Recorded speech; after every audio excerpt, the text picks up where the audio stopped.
banks. Bill, I'm writing to you because I believe you are the only man crazy and angry enough to relate with me on this.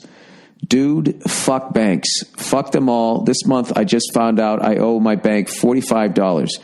Apparently, Fitness Connection attempted to withdraw $10 from my account these past 2 months, once a month. I had about $5 in my bank 2 months ago. This could not cover the $10 fee a month for my gym membership twice, so now I'm being charged a fee of $5, even though, one, it's debit, two, Fitness didn't actually withdraw the money, they only attempted to, nothing went through. So not only do I owe my bank $45, but I also owe Fitness Connection about $50 in late fees and the two $10 fees that never got paid. Please explain to me why I'm being charged for this transaction that didn't go through. Is there a guy working in the dark room at the bank pushing buttons who they have to pay for the transaction services? No. It's all fucking ones and zeros, all computers. Yet another fee that we as consumers accept for no reason at all, even if it makes no sense. The idea of letting an entity such as a bank hold your money seems to carry way more cons than it does perks.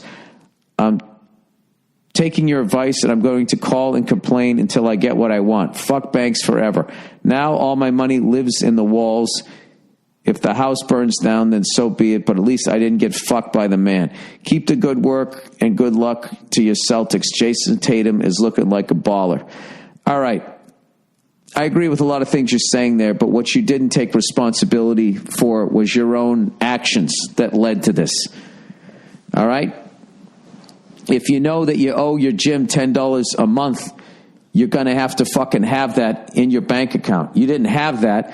So then, I don't know how it works. I know if you write a check and it bounces, there's a fee. So you're saying this is debit, but you're using your debit like paying cash and everything. So I actually don't think banks are out of line for doing that. What I think is you need to be more responsible with your money. And like, I agree with you. Banks are fucking evil. It's a giant Ponzi scheme. There's nothing behind the fucking money, but everybody believes in it. So, hey, we live another day. All right. But the thing about it is you have to learn to make money work for you. And if you don't understand money, the wonderful thing about the internet is if you stop, reading people screaming about politics or watching online porn and all of that shit, which I've been guilty of all of that stuff, there's actually a lot of things that you can learn. And what I've learned about money is that money can set you free or it can imprison you. And it all depends on the choices that you're making. And the choices that you're making, sir, are horrific. And back in the day would have landed you and all of your family into debtor's prison. So you got off easy in the modern world.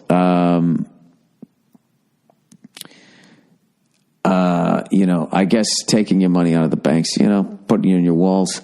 I don't disagree with that past a certain amount of fucking money, but I like to invest in things that are intangible. I'm into real estate. I'm into buying apartment buildings and shit like that. You always have to hedge your bets. Like, I'm buying apartment buildings, just starting to do that. Not as like I bought a bunch. I'm looking at one, right? Because it fascinates me to have income coming into my house every month that's not actually in the business that I'm in. And the business that I'm in now, considering now with social media, somebody can just say you did something and there's no... there's no due process or anything, and that could literally cause everybody in the business you're in to just walk away from you. And then what do you do? So, and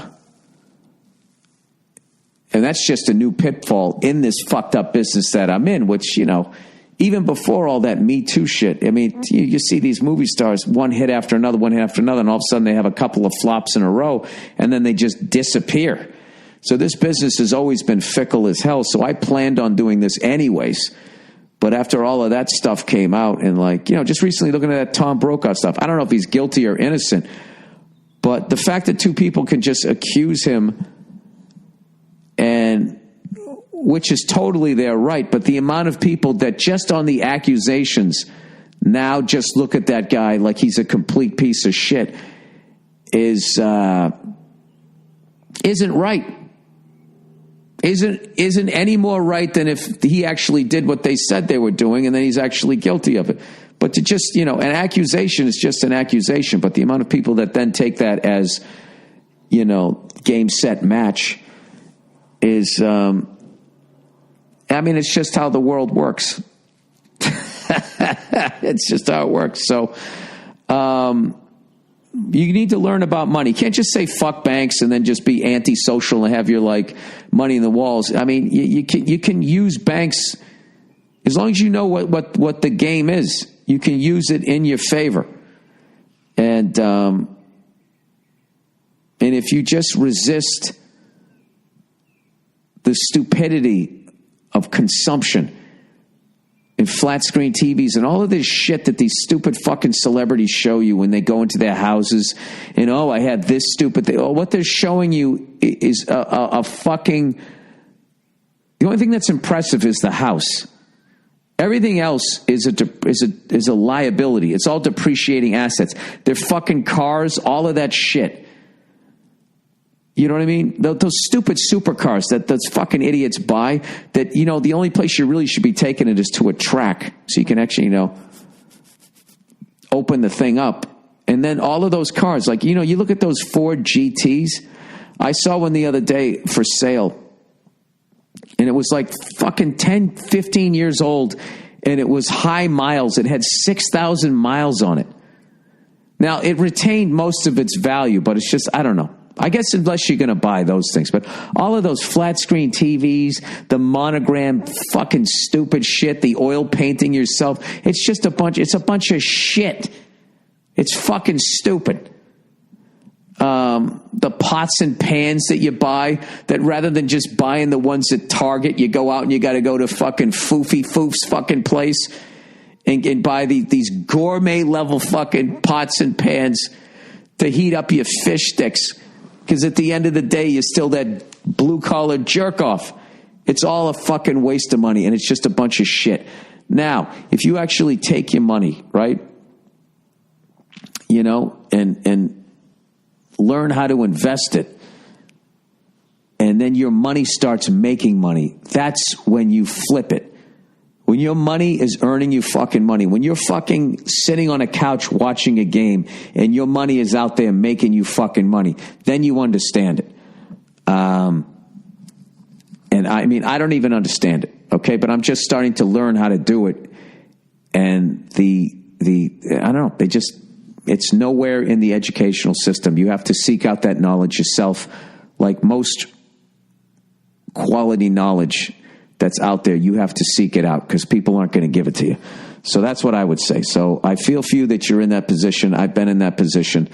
But I wouldn't say fuck banks. Use banks rather than have banks use you. All right, there you go. It's a long explanation, but an important subject. All right, my sister's deadbeat.